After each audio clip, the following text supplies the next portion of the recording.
स्वागत है आपको एक बार फिर से आपके अपने YouTube चैनल रस्तोगी कोचिंग में। आज के इस वीडियो में कक्षा 10 के गणित प्रश्नावली 3.2 के बारे में अध्ययन करेंगे। पिछले भाग के वीडियो में प्रश्न नंबर 2 तक सभी प्रश्नों को हल करके वीडियो अपलोड कर दिया गया है। यदि उस भाग का वीडियो आप सभी विद्यार्थी नहीं देखे होंगे तो प्लेलिस्ट में वीडियो है, वहां से जा कर के वीडियो को देख सकते हैं। इस भाग में जो है प्रश्न नंबर 3 के सभी प्रश्नों को हल करके आज के इस वीडियो में बताया जाएगा और एक एक प्रश्न को जो है आप सभी विद्यार्थी अच्छे से समझिएगा। जहां आपको समझ में नहीं आएगा तो आप सभी विद्यार्थी कमेंट जरूर कीजिएगा। तो तीसरा प्रश्न क्या दिया गया है, निम्न समस्याओं में रैखिक समीकरण युग्म बनाइए और उनका हल जो है प्रतिस्थापन विधि द्वारा ज्ञात कीजिए। तो सबसे पहले तो रैखिक समीकरण बनाना है और रैखिक समीकरण बनने के बाद से प्रतिस्थापन विधि का प्रयोग करके x और y का मान को निकालना है। तो पहला जो क्वेश्चन दिया गया है, दो संख्याओं का अंतर 26 है और एक संख्या दूसरी संख्या से जो है 3 गुनी है, उन्हें ज्ञात कीजिए। तो यहाँ पर दो संख्या का अंतर करना है और एक संख्या का दूसरी संख्या का कितनी गुनी है, 3 गुनी है। तो पहले सबसे पहले लिखेंगे माना पहला जो संख्या है वह x है। माना का लिखेंगे, पहला जो संख्या है उसको क्या मान लेंगे, x है, संख्या x, तथा दूसरा संख्या को y मान लेंगे। पहले सबसे पहले इबारती प्रश्न को पढ़ा जाएगा, पढ़ने के बाद प्रश्न में क्या कहा गया है उस प्रश्न को अच्छे से समझेंगे। तो यहाँ पे दो संख्या कहा गया है, तो इसने माना पहला संख्या क्या है, x है, तथा दूसरा संख्या क्या है, y है। और प्रश्नानुसार में कहा गया है दोनों संख्या का अंतर जो है 26 के बराबर है। तो प्रश्नानुसार में दोनों संख्या मतलब x और y का जो अंतर करेंगे वह 26 के बराबर है। तो x माइनस y बराबर क्या हो जाएगा, 26 हो जाएगा। समीकरण नंबर क्या बन जाएगा, 1 हो जाएगा। संख्या का अंतर क्या है, x माइनस y बराबर 26 हो गया। अब यहाँ पर कहा गया है एक संख्या दूसरी संख्या का कितना गुना है, तो 3 गुना है। तो लिखेंगे यहाँ पर एक संख्या दिया गया है, एक संख्या दूसरी संख्या का कितना गुना है, 3 गुना है। तो कहेंगे एक संख्या दूसरी संख्या का 3 गुना है, प्रश्न में कहा गया है। तो एक संख्या मतलब पहला संख्या, और पहला संख्या को क्या माना गया है, x माना गया है। x बराबर हो जाएगा दूसरी संख्या का 3 गुना है, दूसरी संख्या y हो गया, गुणे 3 हो जाएगा। तो x बराबर क्या हो गया, y गुणे 3 हो गया। तो x बराबर क्या बनेगा, 3 में y का गुणा करेंगे तो क्या बनेगा, 3y हो जाएगा, और यह बन जाएगा समीकरण नंबर 2 हो जाएगा। तो समीकरण 2 जो है आप सभी विद्यार्थी समझ गए होंगे। अब समीकरण 2 वाला मान जो निकला है, यहाँ पर x बराबर क्या है, 3y है। अब यहाँ x के जगह पे मान को रख देंगे, मतलब समीकरण 1 में जो है x का मान रखा जाएगा। तो ये लिखेंगे यहाँ पर समीकरण 2 का मान जो निकला है, समीकरण 2 का मान जो निकला है वह समीकरण नंबर 1 में रख देंगे। समीकरण 1 में रखने पर अब किसके स्थान पे रखेंगे, तो x के स्थान पर मान को भर देंगे। और x समीकरण 1 क्या है, तो समीकरण 1 है x माइनस y बराबर क्या है, 26 है। अब इसमें x के जगह पे मान को रख देंगे। अब x का मान क्या आया है, तो 3y। तो x की जब क्या हो जाएगा, 3y माइनस y बराबर 26 हो गया। अब x का मान 3y रख दिए, 3y में से 1y घटा दीजिए तो कितना बच जाएगा, अब हो जाएगा यहाँ पर 2y बराबर क्या हो जाएगा, 26 हो जाएगा। तो y बराबर क्या होगा, 26, अब बटा में 2 नीचे जाएगा, बटा 2 हो जाएगा। 2 से जो है 26 को काट देंगे तो y का मान क्या आ गया, 13 आ गया। तो y का मान जो है यहाँ पर जो है 13 आ चुका। अब y वाला मान जो है या पहला समीकरण में रखिए या दूसरा समीकरण में रख दीजिए, x का मान निकल जाएगा। तो यहाँ नीचे लिखेंगे y बराबर जो 13 निकला है वह समीकरण नंबर 2 में रख देते हैं। समीकरण नंबर क्या रखेंगे, 2 में रख देंगे, आसान हो जाएगा। समीकरण 2 में रखने पर अब यहाँ समीकरण 2 में जब रखेंगे, किसके स्थान पर रखेंगे, y बराबर 13, मतलब y के स्थान पर 13 रखा जाएगा। तो समीकरण यहाँ पर क्या है, अब यहाँ समीकरण 2 क्या है, तो x बराबर क्या है, x बराबर 3y था। अब y का मान को रख दीजिए, तो x बराबर हो जाएगा यहाँ पर, अब 3 गुणे क्या हो जाएगा, 13 हो जाएगा। अब 13 हो गया तो 13 तिया क्या हो गया, 39 हो जाएगा। तो यहाँ 39 हो गया। तो अब यहाँ पर समझिए संख्या निकल चुका है। अब यहाँ पहला जो संख्या निकला है वह आ गया 39 आ गया, और दूसरा जो संख्या निकला है वह 13 आ गया। अगर दोनों का अंतर कर दिया जाए तो 39 में से अगर 13 घटा देंगे तो 26 आ गया, और एक संख्या दूसरी संख्या का क गुना है तो 13 का 3 गुना 39 होता है। तो जांच भी कर सकते हैं लास्ट में। अब लास्ट में क्या लिखेंगे, अतः पहला संख्या, और पहला संख्या को क्या माना गया है, पहला संख्या को जो है यक्स माना गया है। तो पहला संख्या क्या हो जाएगा, यक्स, और यक्स बराबर 39 हो गया। और दूसरा संख्या को क्या माना गया था, तो दूसरा संख्या को वाई माना गया है। तब यहाँ दूसरा संख्या लिख लेंगे, और दूसरा संख्या बराबर हो जाएगा वाई, और वाई का मान क्या निकला है, 13 निकला है। तो वाई बराबर 13 आ गया। तो समझ में आ गया और कैसे इसको हल किया गया। यक्स बराबर 39 और वाई बराबर 13।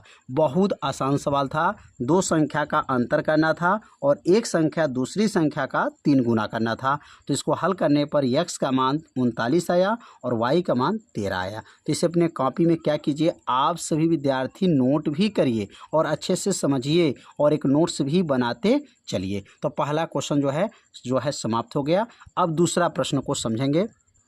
तो दूसरा प्रश्न दिया गया है, दो समपूरक कोणों में बड़ा कोण छोटे कोण से 18 अधिक हैं, उन्हें ज्ञात कीजिए। तो दो समपूरक कोण आपको निकालना है। तो सबसे पहले लिखेंगे माना, और माना में लिखेंगे माना पहला जो समपूरक कोण माना जाएगा वह यक्स मान लेंगे, और दूसरा जो समपूरक कोण माना जाएगा उसको वाई मान लेंगे। तो सबसे पहले लिखेंगे माना समपूरक कोण में, माना समपूरक कोण में बड़ा कोण को, समपूरक कोण में, माना समपूरक कोण में पहला जो कोण है, पहला कोण को यक्स मान लेते हैं। पहला कोण लिखेंगे, या पहला बड़ा कोण लिख दे रहे हैं, बड़ा कोण, पहला बड़ा कोण, क्योंकि इसमें बड़ा छोटा बोला गया है। तो पहला बड़ा कोण क्या है, यक्स है, तथा दूसरा छोटा कोण, तथा दूसरा जो मान लेते हैं उसको छोटा कोण मान लेते हैं। छोटा कोण क्या है, वाई है। तो समझ में आ गया होगा कि समपूरक कोण में पहला जो बड़ा कोण है उसको यक्स माने हैं और दूसरा जो कोण है वाई है। अच्छा, समपूरक कोण किसे कहते हैं? दो कोणों का योगफल 180 अंश हो जाए उसको समपूरक कोण कहा जाता है। तो यहाँ लिखेंगे दो समपूरक कोण बोला गया है। तो यहाँ पे लिखेंगे, यहाँ पर प्रश्नानुसार नीचे लिख लेंगे कि अब यहाँ पर इसकी परिभाषा को समझ लेंगे। दो समपूरक कोण मतलब यक्स और वाई को मिला दें, तो यक्स और वाई मिला के किसके बराबर हो जाए, 180 अंश के बराबर हो जाए, तो इसको समपूरक कोण कहा जाता है। दो कोणों का योगफल 180 अंश होता है, उसको समपूरक कोण कहा जाता है। तो यक्स प्लस वाई बराबर क्या हो गया, 180 अंश हो गया। और यहाँ पर देखेंगे कहा गया है बड़ा कोण छोटा कोण से 18 अधिक है। तो यहाँ लिखेंगे बड़ा जो कोण है, बड़ा कोण छोटा कोण से कितना अधिक है, तो बड़ा कोण छोटा कोण से 18 अधिक है। बड़ा कोण छोटा कोण से कितना अधिक है, 18 अधिक है। तो अब बड़ा कोण को किससे दिखाया जाएगा, तो बड़ा कोण को यक्स से दिखाया जाएगा और छोटा कोण को वाई से। अब प्लस क्या हो गया, 18 हो गया, बन गया समीकरण नंबर 2। तो समीकरण 1 समीकरण 2 को जब बन गया तो यहाँ पर देख सकते हैं इसको प्रतिस्थापन विधि से हल करना है। मतलब यक्स का मान निकल चुका है, यक्स के जगह पे इस मान को क्या करेंगे, यहाँ पे रख देंगे। यक्स के जगह पे क्या रखेंगे, वाई प्लस 18 जो है यहाँ पे यक्स के स्थान पर रख दिया जाएगा। तो यह समझ में आया होगा कि यक्स प्लस वाई बराबर 180 अंश कहाँ से आया, दो कोणों का योगफल 180 अंश हो जाए उसको समपूरक कोण कहा जाता है। तो नीचे क्या लिखेंगे, यहाँ पर समीकरण 2 का मान जो निकला है, समीकरण 2 का जो मान निकला है वह समीकरण नंबर 1 में रख देंगे। समीकरण 2 का मान समीकरण 1 में रखने पर, और समीकरण 1 में जब रखेंगे और उसको सॉल्व करेंगे तो एक मान निकल जाएगा। तो सॉल्व करना सीखेंगे। अब समीकरण 1 में जो है किसके स्थान पर रखेंगे, यक्स के स्थान पर। तो समीकरण 1 क्या है, यक्स प्लस वाई बराबर क्या है 180 है।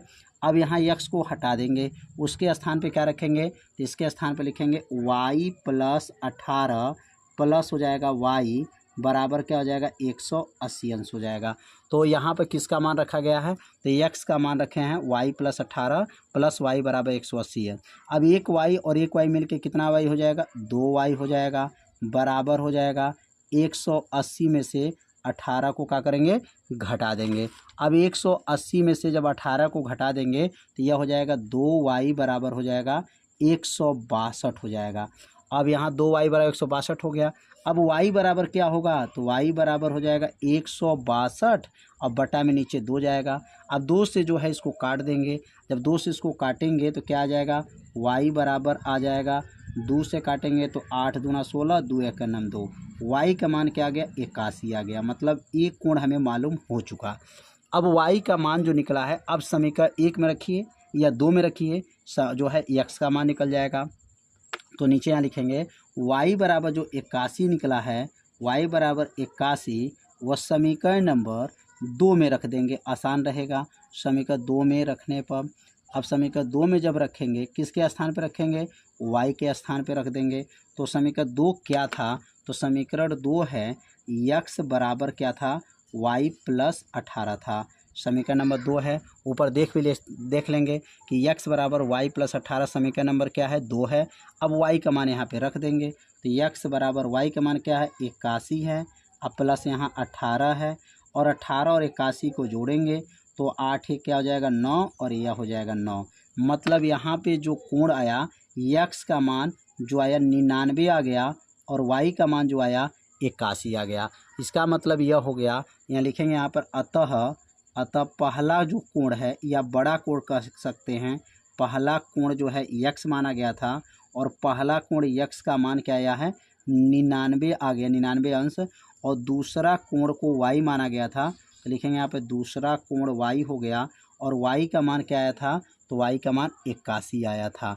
तो समझ में आ गया होगा कि पहला कोण 99 और दूसरा कोण क्या है 81 कैसे आया है। तो इसको प्रतिस्थापन विधि से क्या किया गया है, हल किया गया है। समीकरण 1 समीकरण 2 बनाया गया और दोनों समीकरण को हल करके कोण को मान निकाला गया। तो 2 प्रश्न जो है आप लोग को अच्छे से समझ में आ गया होगा। अब तीसरा प्रश्न को समझते हैं। तो अब अगला प्रश्न दिया गया है, एक क्रिकेट के टीम के कोच ने 7 बल्ले और 6 गेंद 3800 रुपये में खरीदी। बाद में उसने 3 बल्ले 5 गेंद 1750 रुपये में खरीदी। प्रत्येक बल्ले और प्रत्येक गेंद का मूल्य ज्ञात करना है। तो यहाँ पर एक क्रिकेट के जो टीम के जो कोच हैं वो 7 बल्ले और 6 गेंद को मिला के कितना रुपया दिए हैं, 3800 रुपया दिए हैं। और 3 बल्ला और 5 गेंद को मिला करके 1750 रुपया दिए हैं। तो इनको प्रतिस्थापन विधि से जो है हल करना है। तो सबसे पहला काम लिखेंगे कि माना लिखेंगे यहाँ पर एक बल्ले, एक जो है बल्ले का दाम लिखेंगे, माना एक बल्ले का दाम या मूल्य लिख सकते हैं, दाम क्या है यक्स रुपया है, यक्स रुपया तथा लिखेंगे तथा एक जो है एक गेंद का दाम, एक गेंद का दाम जो है क्या है वाई रुपया है, वाई रुपया है। मतलब एक गेंद का दाम और एक बल्ला का दाम जो है माना गया। तो एक बल्ले का दाम यक्स रुपया और एक गेंद का दाम जो है वाई रुपया है। अब यहाँ पर जो पहला जो प्रश्नानुसार देखा जाए, तो प्रश्नानुसार में अगर देखा जाए कहा गया है, यहाँ 2 प्रश्नानुसार हैं। पहला प्रश्नानुसार में कहा गया है 7 बल्ला है, कितना बल्ला है 7 बल्ला, 7 बल्ले हैं और क्या हैं 6 गेंद हैं। टोटल मूल्य कितना रुपया देना पड़ा है, 7 बल्ले 6 गेंद को मिलाकर के कितना रुपया 3800 रुपया दिया गया है।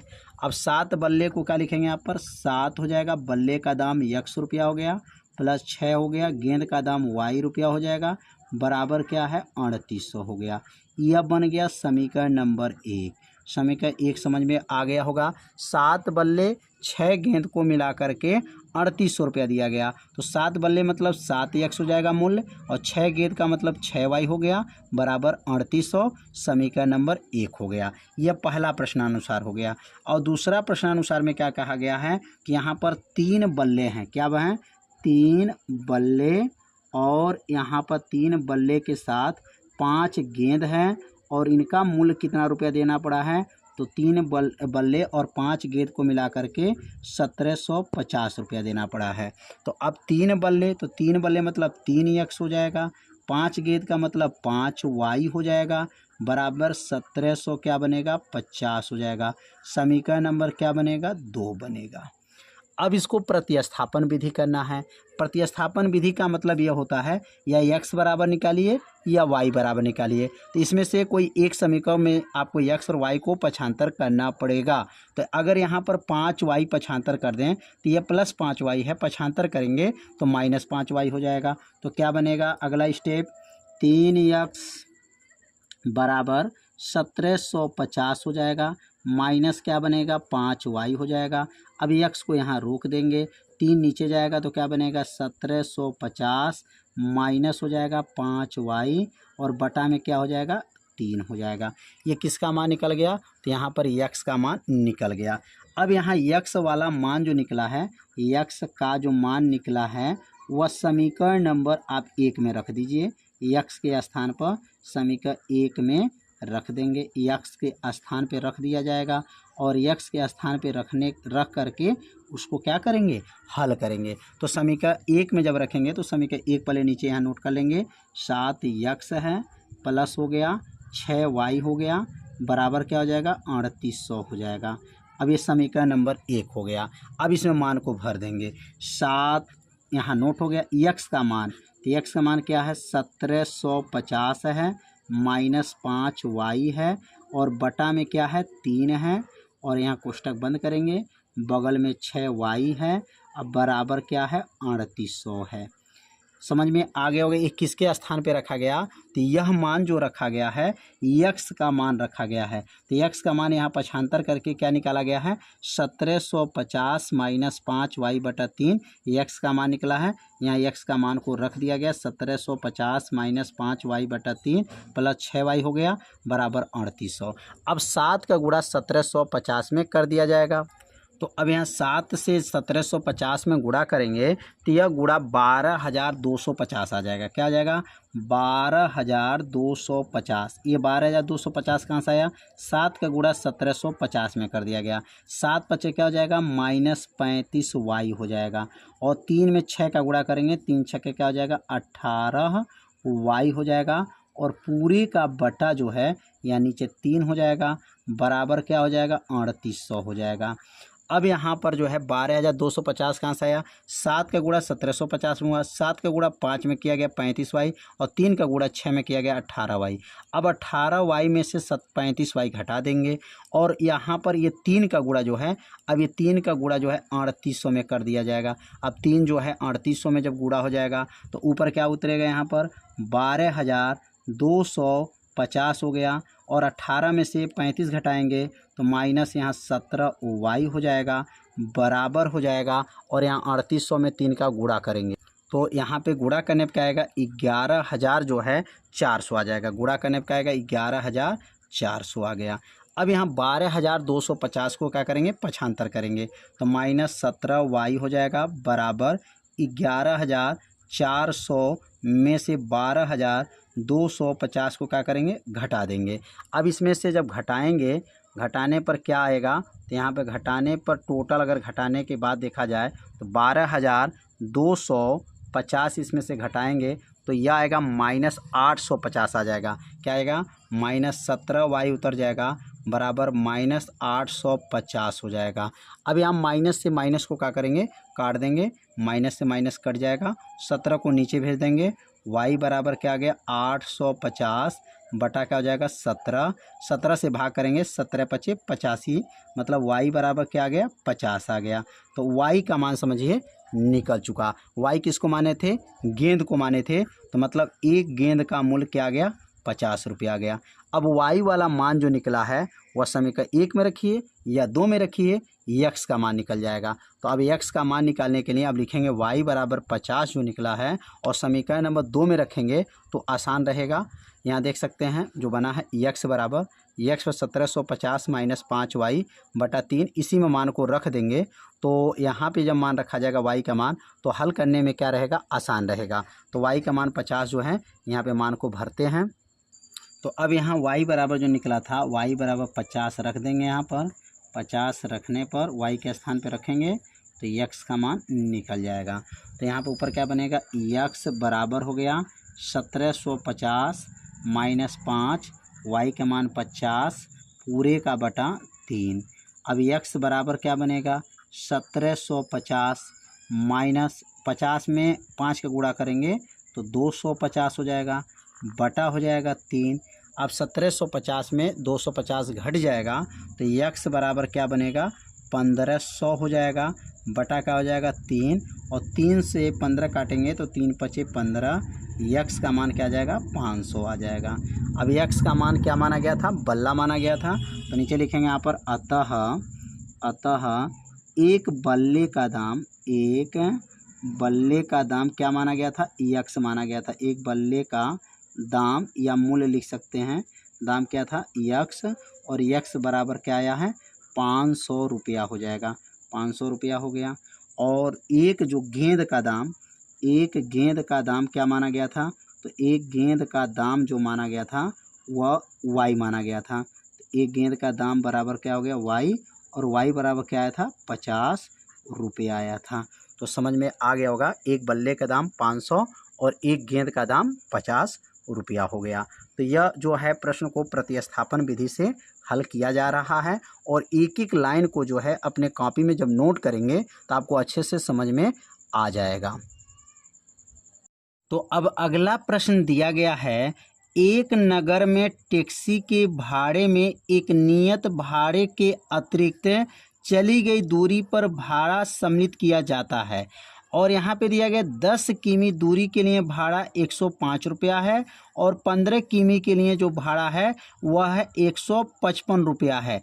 नियत भाड़ा और प्रति किमी भाड़ा क्या है, तो यहाँ पर दो भाड़ा लगा है, एक नियत भाड़ा लगा है और एक अतिरिक्त भाड़ा लगा हुआ है, वह प्रति किलोमीटर पे लगाया गया है। तो यहाँ पर जो है पहला जो भाड़ा है वह जो है एक नियत भाड़ा के अलग से 10 किमी का भाड़ा ले करके 105 रुपया देना पड़ा है और 15 किमी के लिए जो है 155 रुपया देना पड़ा है। तो आपको नियत भाड़ा और प्रति किमी का भाड़ा को ज्ञात करना है। तो सबसे पहले लिखेंगे माना यहाँ पे लिखेंगे, और यहाँ देखिए दो भाड़ा है तो पहला नियत भाड़ा है तो माना लिखेंगे टैक्सी का नियत भाड़ा जो है, टैक्सी का नियत भाड़ा को यक्स मान लेते हैं। नियत भाड़ा क्या है, यक्स है। तो यहाँ समझ में आ गया, नियत भाड़ा क्या हो गया, यक्स हो गया। और इसके प्रति किमी का मतलब एक किमी का तथा एक किमी कह सकते हैं, या तथा लिखेंगे यहाँ पर एक किमी का कि जो है भाड़ा क्या मान लिया जाए, एक किमी भाड़ा जो है, एक किमी का भाड़ा जो है वाई रुपया मान लिया जाए। भाड़ा क्या है, वाई है।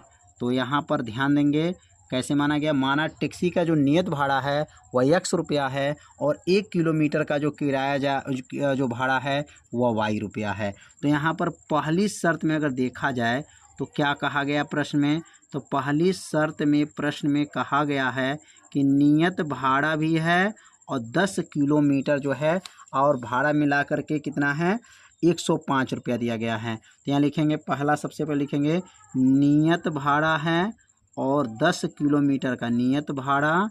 पहली शर्त में क्या है, नियत भाड़ा प्लस है और 10 किमी का भाड़ा, 10 किमी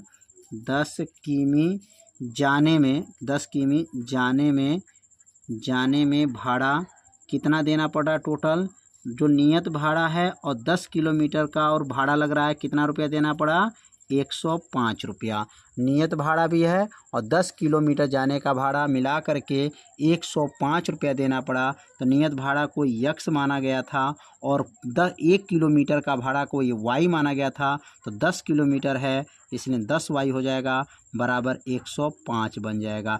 यह हो गया पहली शर्त से समीकरण नंबर 1 बन गया।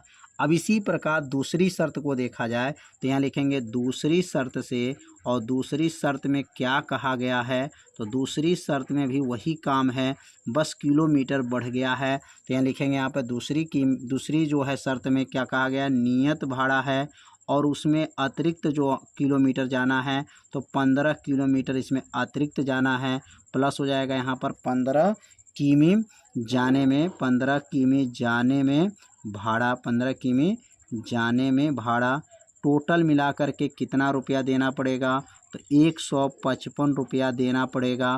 तो यहाँ लिखेंगे नियत भाड़ा और 15 किमी जाने का भाड़ा मिला करके टोटल 155 रुपया देना पड़ेगा। तो नियत भाड़ा को किससे दिखाएंगे, यक्स से, और 15 किलोमीटर मतलब 1 किलोमीटर का वाई है तो 15 वाई हो जाएगा बराबर 100 क्या बनेगा, 55 हो जाएगा। यह बन गया समीकरण नंबर क्या, समीकरण नंबर 2 बन गया। तो एक बार और समझ लेते हैं, इसमें नियत भाड़ा और 10 किलोमीटर का भाड़ा दोनों मिला करके 105 रुपया देना है, और इसमें नियत भाड़ा और 15 किमी जाने का भाड़ा मिला करके 155 रुपया देना है। तो आपको नियत भाड़ा बताना है और किलोमीटर जो है 1 किलोमीटर का भाड़ा कितना रुपया देना पड़ेगा। तो यहाँ पर सबसे पहले इसको प्रतिस्थापन विधि से हल करना है। तो यहाँ पर एक मान को पक्षांतर कर देते हैं, तो ये 15 वाई पक्षांतर कर दें तो यक्स बराबर क्या बनेगा, 155 माइनस हो जाएगा 15 वाई हो जाएगा। और यहाँ लिखेंगे का जो मान निकला है वह समीकरण नंबर 1 में रख दिया जाएगा। का मान जो है किस में रखेंगे, समीकरण 1 में रख देंगे। 1 में रखने पर अब यहाँ यक्स का मान निकाल लिया गया है और यह मान यक्स वाला मान जो है 155 माइनस 15 वाई वह समीकरण 1 में रख देंगे। तो समीकरण 1 यहाँ पे नोट करेंगे, समीकरण 1 से, तो समीकरण 1 से क्या है, समीकरण 1 क्या बना हुआ है, तो समीकरण 1 क्या बना है, यक्स प्लस 10 वाई है बराबर क्या है, 105 है। अब यक्स को हटा देंगे और यक्स के स्थान पे क्या लिखेंगे, 155 माइनस 15 वाई और प्लस क्या हो जाएगा यहाँ पर 10 वाई बराबर क्या हो जाएगा, 105 हो जाएगा। 155 को पक्षांतर करेंगे, 10 वाई में से 15 वाई घटा देंगे, माइनस क्या बनेगा 5 वाई बराबर 105 है, माइनस 155 को घटा देंगे। अब यहाँ पर माइनस 5 वाई बराबर, अब 105 में से 155 घटाएंगे तो यह बचेगा -50 हो जाएगा। माइनस से माइनस को क्या करेंगे, यहाँ पर काट देंगे, 5 को नीचे करेंगे तो y बराबर क्या बनेगा, 50/5 हो जाएगा। तो अब यहाँ नीचे 5 चला जाएगा, 5 से 50 को काटेंगे तो y बराबर क्या आ गया, 10 आ गया। अब y का मान जब 10 आ गया तो y का मान समीकरण 1 में रखिए या 2 में रखिए, वो जो है x का मान निकल जाएगा। तो अब यहाँ पे लिख सकते हैं, यहाँ जगह खाली है तो यहाँ पे लिख देते हैं। अब y का मान क्या आया है, तो y बराबर जो है 10 आया है, तो y बराबर जो 10 निकला है अब वह मान को भर देंगे, समीकरण नंबर 1 में रख दीजिए। समीकरण 1 में रखने पर y का मान रख दिया जाएगा, समीकरण 1 में रखने पर। अब समीकरण 1 क्या है, तो समीकरण 1 की बात किया जाए तो समीकरण 1 वहाँ पे देख लेंगे, x प्लस क्या है 10 वाई बराबर 105 है। अब जिसमें चाहे उसमें रख सकते हैं, x प्लस 10 वाई बराबर क्या है 105 है। अब यहाँ y का मान रख देंगे, x प्लस 10 गुणे क्या हो जाएगा 10 हो जाएगा बराबर क्या हो जाएगा 105 हो गया। 10 दहा में 100, यहाँ 100 हो जाएगा बराबर क्या हो जाएगा 105 हो जाएगा। 100 को पक्षांतर कर लेंगे, x बराबर 105 में से 100 को घटा देंगे। अब 105 में से 100 घट जाएगा तो क्या बनेगा, x बराबर 5 आ गया। तो x का मान जो आया वह नियत भाड़ा आ गया और जो है किलोमीटर का भाड़ा जो है 10 रुपया आ जाएगा। तो यहाँ नीचे लिख देंगे अतः नियत भाड़ा क्या है, लिखेंगे यहाँ पर नियत भाड़ा को यक्स माने हैं तो लिखेंगे यहाँ पर नियत भाड़ा जो है यक्स बराबर 5 आ जाएगा, 5 रुपया। और किलोमीटर 1 किमी का भाड़ा जो है, 1 किमी का अतिरिक्त जो भाड़ा लगा है 1 किमी का भाड़ा को क्या माना गया है, y माना गया है, y बराबर क्या आ गया 10 रुपया आ गया है। तो समझ में आ गया होगा, नियत भाड़ा 5 रुपया और अलग से जो किलोमीटर चला है उसका भाड़ा जो है 10 रुपये किलोमीटर अतिरिक्त भाड़ा देना पड़ेगा। तो यहाँ 2 शर्त दिया गया था, बहुत आसान प्रश्न था, बस इस प्रश्न को आपको समझना है और एक एक लाइन को अपने कॉपी में क्या करना है, नोट करना है। तो अब अगला प्रश्न को समझते हैं। तो इस प्रश्न में एक प्रश्न और दिया गया है, 25 किमी की यात्रा के लिए आपको भाड़ा बताना है। तो इसी प्रकार अगर 25 किमी की भाड़ा निकालना है तो यहाँ पे निकाल लेंगे 25 किलोमीटर का भाड़ा निकालना है। तो 25 किमी का यात्रा का भाड़ा क्या बनेगा, तो इसमें भी आपको नियत भाड़ा निकालना पड़ेगा। नियत भाड़ा हो जाएगा प्लस हो जाएगा नियत भाड़ा, अब प्लस क्या हो जाएगा 25 किमी का भाड़ा। लिखेंगे यहाँ पर 25 किमी का भाड़ा। अब यहाँ पर भी नियत भाड़ा निकालना पड़ेगा और 25 किमी का भाड़ा निकालना पड़ेगा, दोनों भाड़ा को जोड़ना पड़ेगा। तो नियत भाड़ा क्या आया था, तो नियत भाड़ा इसमें आया था यक्स आया था। तो नियत भाड़ा यहाँ यक्स हो गया प्लस 25 किमी की यात्रा को 25 वाई हो जाएगा। अब यहाँ पर यक्स का मान को क्या करेंगे, रख लेंगे। तो यक्स का मान क्या आया था 5 आया था, प्लस हो गया 25 और वाई का मान 10 आया था।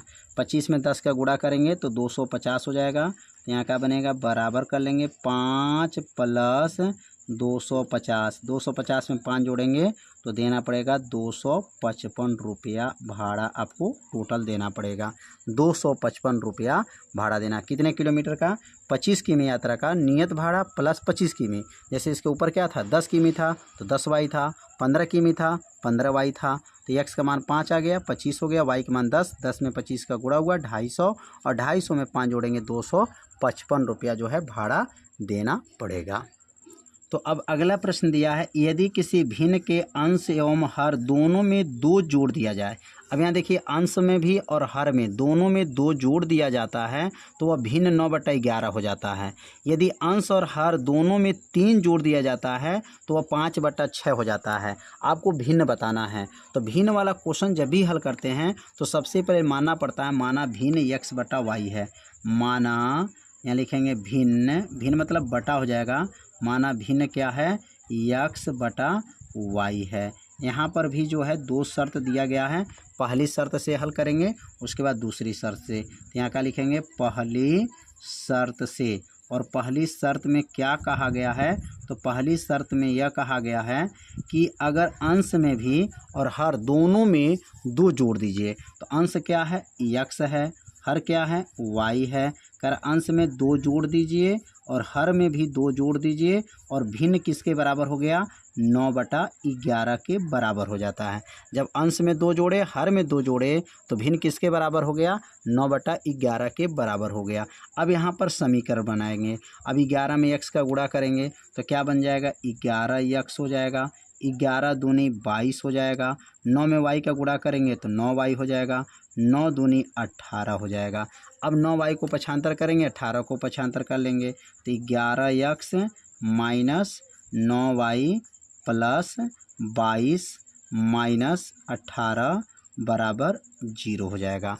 अब यहाँ पर क्या बनेगा 11x हो गया माइनस 9y हो जाएगा, 22 में से 18 घटाएंगे तो यह हो गया 4 बराबर 0 हो गया और यह बन गया समीकरण नंबर 1। तो एक काम जो है आपका फाइनल हो गया पहली शर्त से। अब दूसरा वाला शर्त क्या है, तो यहाँ लिखेंगे दूसरी शर्त से, और दूसरी शर्त से समझेंगे तो यहाँ लिखेंगे दूसरी शर्त से क्या बनेगा, तो लिखेंगे यहाँ पर दूसरी शर्त से। अब दूसरी शर्त में यह कहा गया है कि हर में आपको और अंश में 3 जोड़ना है। तो लिखेंगे यहाँ पर दूसरी शर्त से। तो अब यहाँ पर अंश और हर, अंश हो गया बटा यह हर हो गया, इसमें करा 3 इसमें जोड़ दीजिए और 3 इसमें जोड़ दीजिए और किसके बराबर हो जाएगा, तो अंश और हर में जोड़ने के बाद किसके बराबर होगा 5/6 के बराबर हो जाएगा। प्रश्न में कहा गया कि यदि अंश में 3 जोड़िए और हर में भी 3 जोड़िए तो भिन्न 5/6 हो जाता है। अब यहाँ पे गुणा करेंगे, 6 में x का गुणा करेंगे तो यह 6x हो जाएगा, 6 3 18 हो जाएगा बराबर 5 वाई हो जाएगा और 5 तिहाई 15 हो जाएगा। 6 का गुणा 6x और 6 3 18, 3 में 5 का गुणा वाई में करेंगे 5 वाई 5 तिहाई 15। अब यहाँ पर 18 को पक्षांतर करेंगे तो 6x बराबर क्या बनेगा 5 वाई उतर जाएगा और यहाँ पर प्लस जो है 15 है, 15 में से किसको घटाएंगे 18 को, यह 18 प्लस में है पक्षांतर कर देंगे -18 हो जाएगा। तो अगला स्टेप क्या बनेगा 6x बराबर 5 वाई हो जाएगा और 15 में से 18 घटा देंगे -3 हो जाएगा। तो x का मान क्या निकल जाएगा 5 वाई -3 बटा में क्या हो जाएगा 6 हो जाएगा। यह बन जाएगा समीकरण नंबर 2 हो जाएगा। तो यह किसका मान निकाल दिए x का मान निकाल दिए। अब x वाला मान जो निकला है वह समीकरण नंबर 1 में रख देंगे। समीकरण 1 में यहाँ पर x का मान रखा जाएगा। तो नीचे क्या लिखेंगे x का मान जो निकला है, x का मान जो निकला है वह समीकरण नंबर, x का मान समीकरण नंबर किस में रखेंगे 1 में रख देंगे। 1 में रखने पर और किसके स्थान पे रखेंगे तो x के स्थान पे रखेंगे। तो समीकरण 1 क्या है तो 11x - 9y और क्या है +4 है बराबर क्या है 0 है। अब ये मान रखेंगे 11 हो गया और x का मान रखेंगे क्या 5y -3 बटा में क्या है 6 और यहाँ पर लिखेंगे -9y +4 बराबर क्या है 0। यहाँ किसका मान रखे हैं तो यहाँ पर x का मान को क्या किए हैं रख दिया गया है। अब 11 में 5 का गुणा करेंगे तो 11 × 5 = 55y हो जाएगा और 11 में 3 का गुणा करेंगे तो 11 × 3 = 33 और 6 में 9 का गुणा करेंगे 9 × 6 = 54, 54y हो जाएगा और 4 में 6 का गुणा करेंगे 4 में 6 का तो 6 चौको 24 हो जाएगा, पूरे का बटा हो जाएगा और 6 बन जाएगा बराबर 0 हो जाएगा। एक बार इसको और समझते हैं। 11 में 5 का गुणा करेंगे 55y, 11 में 3 का गुणा करेंगे 33 और 6 का गुणा 9 में करेंगे तो 9 में 6 × 54, 54y और 6 में 4 का गुणा करेंगे 6 चौको 24, पूरे का बटा 6 हो गया क्योंकि यहाँ एलसीएम ले लिया गया।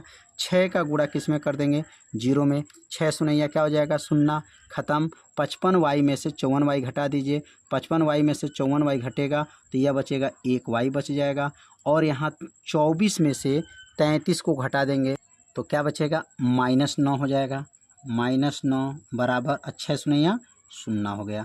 अब 9 को पक्षांतर कर लेंगे तो y बराबर क्या आ गया 9 आ गया। तो यह मान जो है आपको निकल गया। ये 6 कहाँ गया 6 शून्य 0 मतलब यह 6 जो है वह 0 के बराबर हो गया और यहाँ 55y में से 54y घटेगा तो 1y बचेगा और 24 में से 33 घटेगा तो -9 हो गया। -9 को पक्षांतर कर दिए +9 हो गया। तो समझिए y का मान निकल गया। अब y वाला मान समीकरण 2 में रख दिया जाए तो यहाँ पे जगह है तो यहाँ लिख देंगे, यहाँ पर लिखेंगे, यहाँ पर y बराबर जो निकला है, y बराबर जो 9 निकला है वह समीकरण नंबर 2 में रख दिया जाएगा। समीकरण 2 में रखने पर, समीकरण 2 में रख देंगे, रखने पर अब y का मान जो 9 जो निकला है समीकरण 2 में रखेंगे। समीकरण 2 क्या है x बराबर 5y -3 बटा क्या है 6 है। मान भरेंगे x बराबर, यहाँ मान भरेंगे तो क्या बनेगा 5 हो जाएगा गुणे y का मान क्या है 9 -3 बटा क्या हो जाएगा 6 हो जाएगा। x बराबर 9 × 5 = 45 हो जाएगा -3 बटा क्या हो जाएगा 6 हो जाएगा।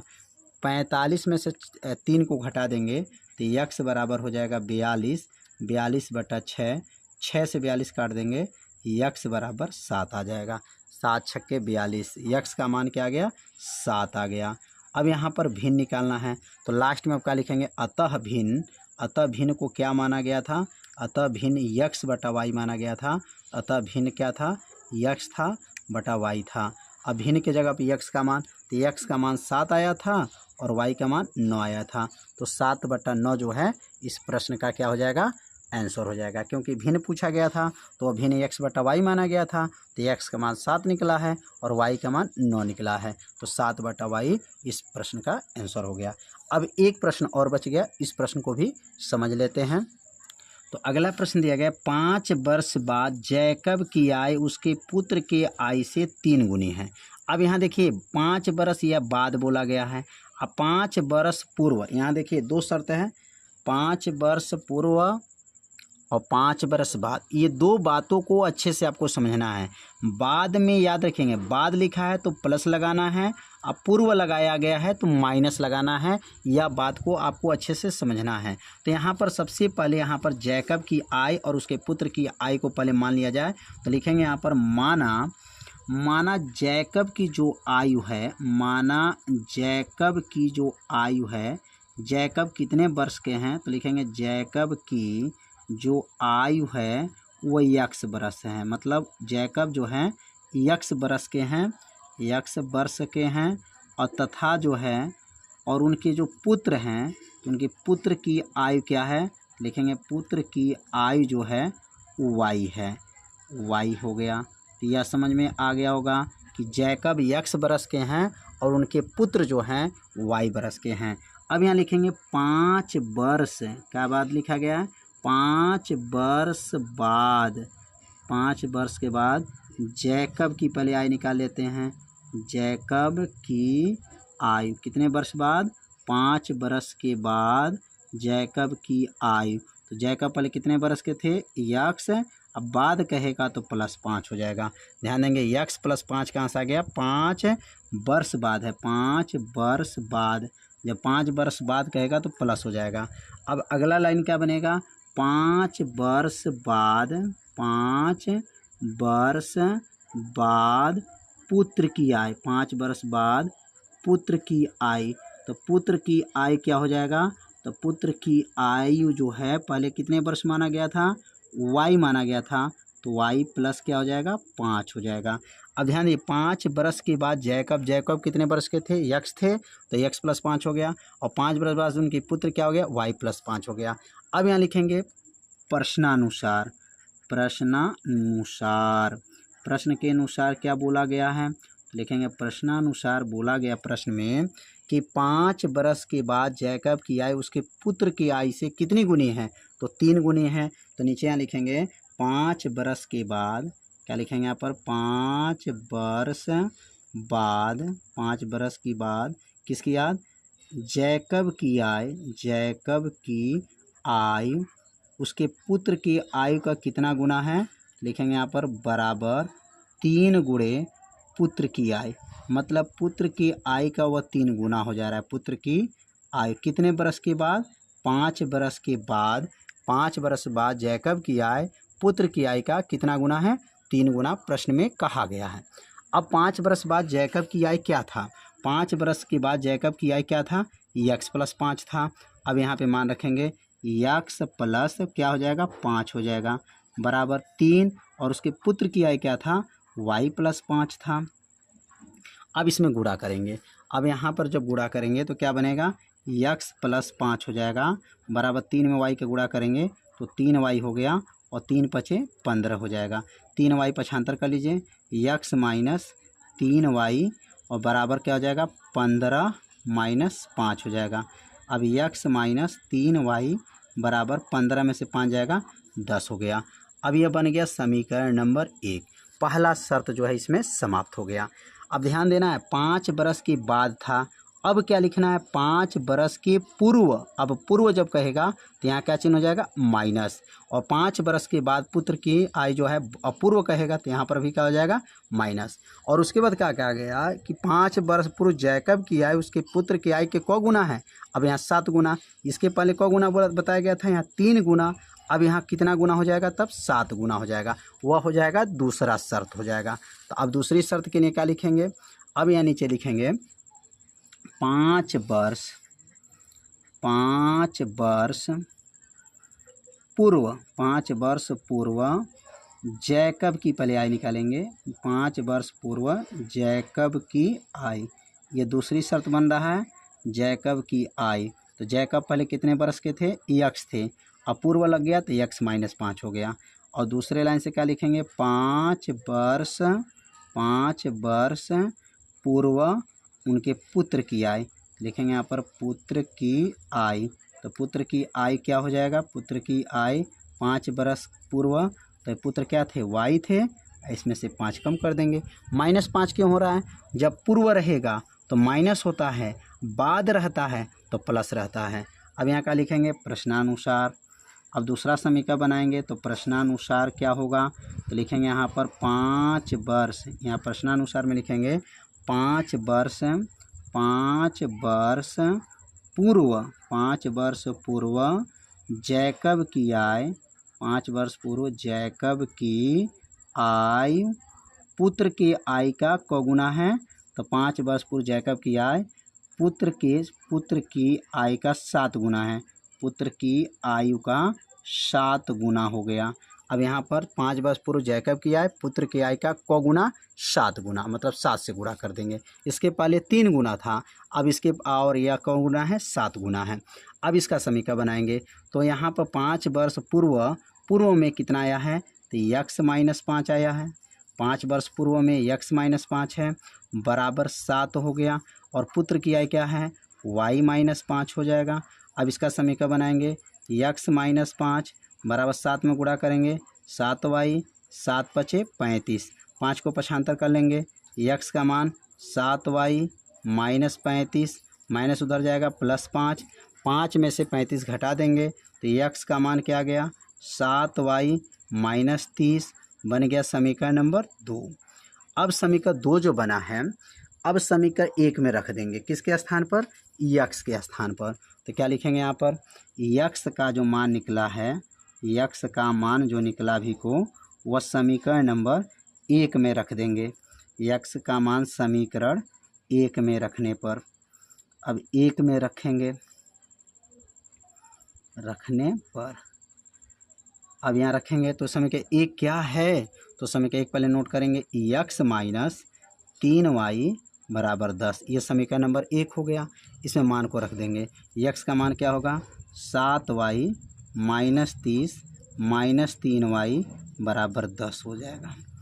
अब 7y में से 3y घटा दीजिए तो क्या बनेगा 4y हो जाएगा, और 30 को पक्षांतर कर लेंगे तो क्या बन जाएगा, यहाँ पर 30 पक्षांतर होगा तो यह हो जाएगा बराबर 10 + 30 हो जाएगा।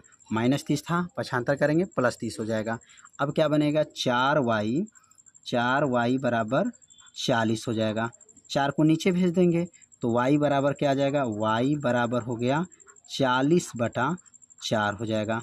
4 को 40 से काट देंगे तो 4 को 40 से काटेंगे तो कितना आ जाएगा 10 आ जाएगा। इसका मतलब y का मान निकल गया। अब y वाला जो मान निकला है, अब y वाला मान समीकरण 2 में रख दीजिए, x का मान निकल जाएगा।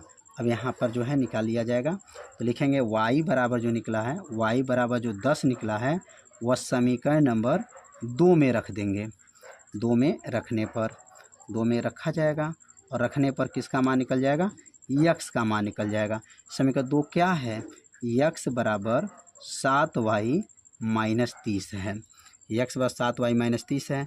अब मान को भर देंगे, x बराबर 7 गुणे y का मान 10 हो गया -30 हो जाएगा। x बराबर 7 दहा में 70 -30 हो गया। x बराबर 70 में से 30 घटा दीजिए 40 आ गया। इसका मतलब यह हो गया x किसको माने थे, जैकब को माना गया था। तो नीचे लिखेंगे यहाँ पर जैकब की आय कितना माना गया था, x माना गया था। तो जैकब की आय x हो गया, और x बराबर क्या गया 40 बरस। जैकब कितने बरस के हैं, 40 बरस के हैं, और उनकी पुत्र की जो आय है उसको y माना गया था। तो लिखेंगे पुत्र की आय, और पुत्र की आय बराबर क्या हो जाएगा, बराबर y हो जाएगा। और पुत्र कितने बरस के हैं, तो y का मान 10 आया था, 10 वर्ष हो जाएंगे। थोड़ा सा क्वेश्चन बड़ा था लेकिन बहुत ही आसान प्रश्न है। ध्यान दीजिए, इसमें 2 शर्त दिया गया है, एक 5 बरस के बाद कहा गया है, एक 5 बरस के पूर्व कहा गया है। तो पहली शर्त में 5 बरस के बाद प्रयोग करना है, और दूसरी शर्त में 5 वर्ष का पूर्व कहना है। 5 बरस के बाद वाला जो है उम्र जो है अपने पुत्र की उम्र के 3 गुना था, और 5 बरस पूर्व वाला में पुत्र की आय का 7 गुना है। तो इसमें x और y का मान निकल गया, जिसमें पुत्र की आय और उनके जो है जैकब की आय का जो है उम्र निकाला गया। अगर इस प्रश्न को आपको अच्छे से समझ में नहीं आया होगा तो इस वीडियो को एक बार और देखिएगा, जिससे आपको अच्छे से समझ में आ जाएगा। तो आज का ये वीडियो जो है चैप्टर क्या हो गया, समाप्त हो गया। इसे अपने कॉपी में नोट कर लीजिए और वीडियो को अपने सभी दोस्तों के पास शेयर भी कर दीजिए। तो मिलते हैं अब अगले भाग में, तब तक के लिए सभी विद्यार्थियों को नमस्कार।